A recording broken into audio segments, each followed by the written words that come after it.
Hello guys! ఈరోజు carrot halwa చేయడానికి మేము హాస్టల్‌లో పడిన తిప్పల గురించి అయితే చూసేద్దాం రండి. మా ఫ్రెండ్ వచ్చేసేసి క్యారెట్స్ తక్కువగా వస్తున్నాయి కదా అని చెప్పి ఒక కేజీ తెచ్చిపెట్టేసింది. వాటితో ఏం చేయాలో అర్థం కాక వాటినన్నిటిని చాకుతో చెక్కేసేసేసి వాటిని చిన్న చిన్న పీసెస్‌లో కట్ చేసాం. ఎందుకంటే క్యారెట్ హల్వా చేయడానికి మా దగ్గర తురిమేది లేదు కాబట్టి. వాటినన్నిటిని నీట్‌గా వాష్ చేసేసుకొని పొయ్యి మీద పెట్టేసుకొని బాయిల్ చేసేసుకున్నాం. అది ఎంతసేపటికి బాయిల్ అవ్వట్లేదు. మొత్తానికి బాయిల్ అయిన తర్వాత వాటిని స్మాష్ చేయడానికి ఏం చేయాలని ఆలోచిస్తూ గిన్నెలతోనూ, గరిటెలతోనూ ట్రై చేసాం. మా ఆంటీ అయితే చివరిగా పప్పుగుత్తి తెచ్చి మా చేతిలో పెట్టింది. ఆ పప్పుగుత్తితో ఆ క్యారెట్స్ అన్నిటిని కూడా మెత్తగా స్మాష్ చేసేసామనమాట. మొత్తానికి స్మాష్ అయిన తర్వాత ఇలాచీ యాడ్ చేసేసాం. నెక్స్ట్ వచ్చేసి పాలు యాడ్ చేసామన్నమాట.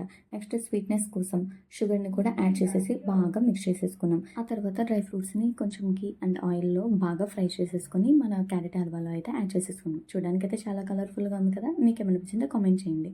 నేనైతే ఆ క్యారెట్ హల్వాను చేయడానికి అయితే చాలా కష్టపడ్డాను. మొత్తానికి ఆ క్యారెట్ హల్వా తీసుకొని నా బౌల్‌లో నేను సర్వ్ చేసేసుకొని ఎంజాయ్ చేసేసాం.